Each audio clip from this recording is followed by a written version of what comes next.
اب دیکھیں کہ حضور صلی اللہ علیہ وسلم رحمت دو عالم، رحمت دو جہاں، سید الاولین والآخرین، خاتم الانبیاء والمرسلین، حضور پاک کی عظیم شان، یعنی آپ کی پوری زندگی مکے والوں کے سامنے ہے۔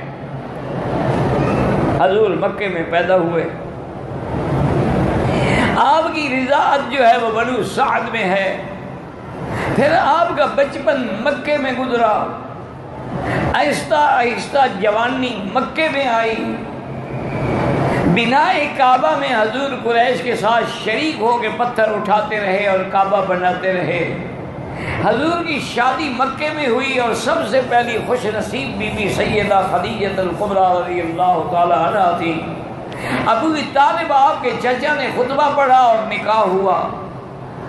یہ ساری چیز کفار مکہ کے سامنے، حضور کی صداقت، دیانت، امانت سب کے سامنے۔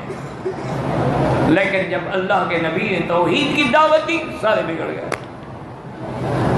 جب آپ نے کہا کہ یا ایھا الناس قولوا لا الہ الا اللہ، لوگوں میں نے اس لیے بلایا ہے کہ اقرار کرو کہ اللہ کے سوا کوئی معبود برحق نہیں، کوئی مشکل کشا نہیں، کوئی حاجت روا نہیں، کوئی نفع نقصان کا مالک نہیں۔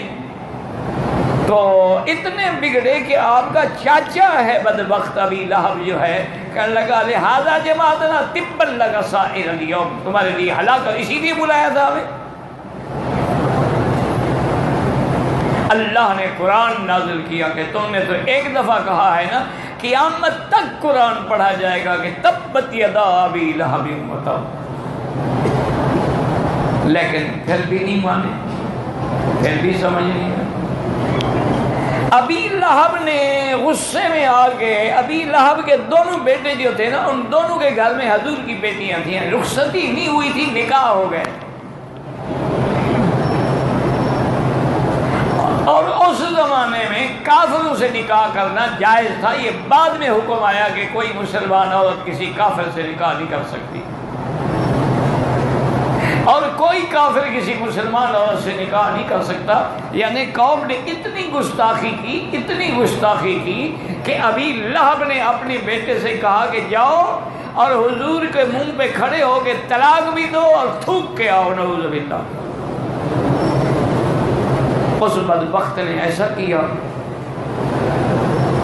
حضور صلی اللہ علیہ وسلم پہ غم کے پہاڑ ٹوٹ پڑے، جن کی بیٹیوں کو طلاق ہو جائے،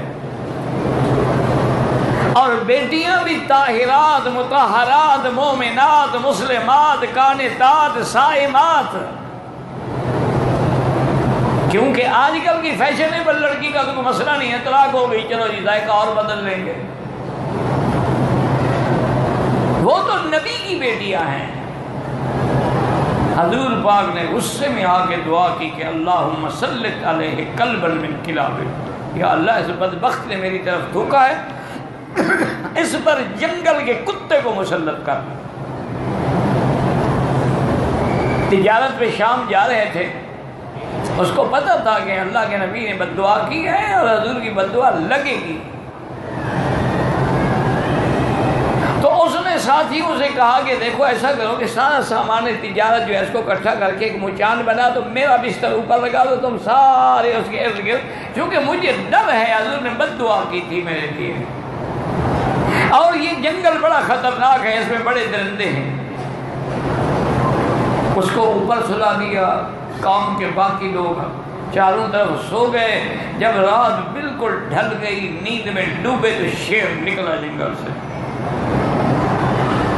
اس نے آ کے سب کو سونگا، لیکن سمجھ گیا کہ ان میں وہ گستاخ رسول نہیں ہے۔ کافر ہونا الگ بات ہے، گستاخ ہونا الگ بات ہے۔ گستاخ کے اندر ایک بدبو اللہ پیدا کر دیتے ہیں، جیسے ماننے والوں کے اندر اللہ ایک خوشبو پیدا کر دیتے ہیں۔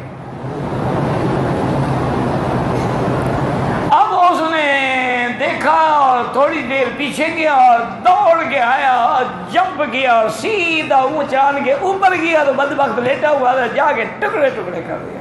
حضور کی دعا پوری ہو گئی. یہ بھی مکے والوں نے دیکھ لیا لیکن پھر بھی نہیں مانے. حضور جب معراج میں تشریف لے گئے آپ نے ساری باتیں بتائیں پھر بھی نہیں مانے. پھر کیا کیا؟ وفد بنا کے اکٹھے ہو کے حضور کی خدمت میں آ گئے اور کہنے لگے کہ یا رسول اللہ ہم تب مانیں گے کہ ہم آپ سے پوچھتے ہیں مسجد الاقصی اور ان کی علامات کہ اس کے کتنے دروازے ہیں، کون سا دروازہ کس طرف ہے، محراب کس طرف ہے، کتنے مینار ہیں، کتنے اونچے ہیں. اگر آپ سچے ہیں تو ہمیں یہ بتائیں. حضور فرماتے ہیں کہ انی کربت کربۃ، مجھے بڑی تکلیف ہوئی کہ میں وہاں اللہ کے حکم سے معراج پہ جا رہا تھا، میں دروازے گننے گیا تھا. یہ کیا مجھ سے پوچھ رہے ہیں؟ اب آپ لوگ عمرے پہ آئے ہوئے ہیں، آپ کو پتہ ہے کہ حرم کے کتنے دروازے ہیں؟ آپ کو پتہ ہے کہ باب ام ہانی کہاں ہے، باب الفتح کہاں ہے؟ کوئی آدمی اس لیے تو نہیں آتا نا کہ دروازے گنے. اللہ نے جبریل علیہ السلام کو بھیجا کہ لا تحزن یا محمد، حضور کیوں غم کرتے ہو؟ میں اگر معراج کرا سکتا ہوں تو اللہ نے اپنی قدرت سے پوری مسجد اقصی اٹھا کے حضور کے سامنے کر دی. کعبے کی دیوار میں گویا کہ فوٹو آ گیا. انہوں نے فرمایا ان سے کہو جو پوچھتے ہیں دیکھتے جائیں جواب دیتے جائیں. وہ جو پوچھتے گئے حضور بتاتے گئے. اب جناب ناکام ہو گئے کہ حضور تو صحیح بات بتا رہے ہیں، اب تو مان لینا. پھر بھی نہیں مان. کہنے لگے اچھا حضور ایک بات اور بتائیں کہ ہمارا ایک قافلہ گیا ہوا ہے شام کی طرف تجارت کی سامان لانے کے لیے.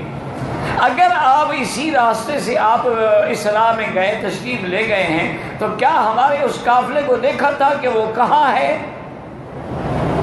اور مکے میں کب پہنچے گا، کتنے دن کے بعد پہنچے؟ او بدبختو، قافلہ تمہارا ہے، حضور تمہارا قافلہ دیکھنے گئے تھے. لیکن نہیں، ضد ہے. حضور نے فرمایا کہ ہاں میں نے قافلہ دیکھا تھا، وہ قافلہ فلاں جگہ تھا، اور میری براق کی برق رفتاری کو دیکھ کے اس کا ایک اونٹ جو ہے وہ دوڑ پڑا تھا، اور اونٹ پہ جو آدمی بیٹھا تھا تمہارا وہ گر گیا، اس کی ٹانگ بھی ٹوٹ گئی، وہ لنگڑا بھی آ رہا ہے، قافلہ بھی آ رہا ہے، اور فلاں دن تمہارا ایک قافلہ مکے میں پہنچے گا. کہنے یار دیکھتے ہیں، انتظار کرتے ہیں. اگر واقعی قافلہ پہنچ گیا تو پھر تو سوچنا پڑے گا اسلام لانے کے لیے. اسی دن قافلہ پہنچ گیا، پھر بھی پھر گئے. یعنی ہر معجزہ اپنے آنکھوں سے دیکھا لیکن پھر گئے. ابو جہل نے کہا حضور اگر آپ بتا دیں نا کہ میرے ہاتھ میں کیا ہے تو میں کلمہ پڑھ لوں گا. حضور نے میں کیا سوال کر رہے ہیں، سوال تو میری شان کے مطابق نہیں ہے.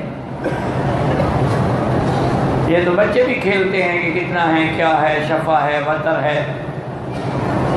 اگر تیرے ہاتھ میں جو کچھ ہے وہ بتا دے کہ میں کون ہوں تو پھر کلمہ پڑھو گے؟ اس نے کہا بالکل یا رسول اللہ. حضور نے اشارہ کیا تو کلگری نے پڑھا اشہد ان لا الہ الا اللہ واشہد ان محمد رسول اللہ. دیکھ کے کہنے لگا اچھا مجھے پتہ نہیں تھا کہ پتھروں پر بھی آپ کا جادو چلتا ہے، اس کا کیا علاج؟ آج بھی یہی عالم ہے. یعنی آپ سارا قرآن پڑھ جائیں، سیاستہ کی ساری حدیثیں سنا دیں، خلفائے راشدین کا سارا عمل دکھلا دیں، بھی ان سب میں میلاد کا ذکر نہیں ہوگا. نہیں جناب، میلاد کے بغیر تو آدمی مسلمان ہی نہیں ہوتا. مانتے پڑے ہو اسی طرح اکڑے ہوئے. انا للہ و انا الیہ راجعون.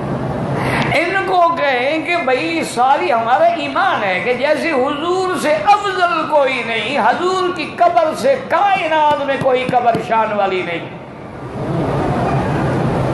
حضور کا مدینہ بھی شان والا، روضہ بھی شان والا، قبر بھی شان والی. کیا کوئی جرت کر کے دکھا سکتا ہے کہ حضور کی وفات کے بعد کسی صحابی نے، آپ کے اہل بیت نے، کسی نے آ کے حضور کی قبر پہ سجدہ کیا ہو؟ نہیں دکھا سکتے، لیکن او جی ہم تو جو سجدہ کرتے ہیں نا پیروں کی قبر پہ، یہ تو تعظیم کے لیے کرتے ہیں جی، یہ عبادت سمجھ کے تو ہم نہیں کرتے ہیں۔ دیکھو نا جی فرشتوں نے بھی تو آدم کو سجدہ کیا تھا نا مولوی صاحب، اگر ہم قبر پہ سجدہ کرتے ہیں یہ بھی تو اولاد آدم کے ولی ہیں۔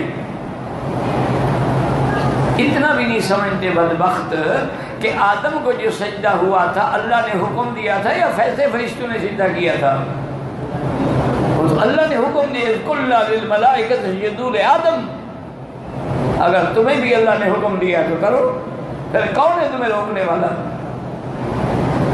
تمہیں تو اللہ نے یہ حکم دیا کہ لا تسجدوا للشمس ولا للقمر، کسی چاند اور سورج کو، کسی چمکتی چیز کو کبھی سجدہ نہ کرو، فاسجدوا للہ الذی خلقہن، اس ذات کو سجدہ کرو جس نے ساری کائنات کو پیدا کیا، لیکن نہیں مانتے۔ رمضان المبارک میں 9 دن یا 10 دن کا اعتکاف ہوتا ہے، یہ مزاروں میں جا کے 9 راتیں بیٹھتے ہیں۔ اللہ کے حج میں قران ہو یا تمتع ہو، قربانی بکری دینی پڑتی ہے مینا میں، یہ بھی قبر میں جا کے ماشاءاللہ اٹا گٹا ذبح کرتے ہیں، چونکہ کعبۃ اللہ پہ غلاف چڑھایا جاتا ہے، یہ بھی پیر صاحب کی مزار پہ غلاف چڑھاتے ہیں، چونکہ کعبۃ اللہ کو بھی سال میں عرق گلاب سے دھویا جاتا ہے، یہ بھی پیر صاحب کی قبر کو عرق گلاب سے غسل دیتے ہیں،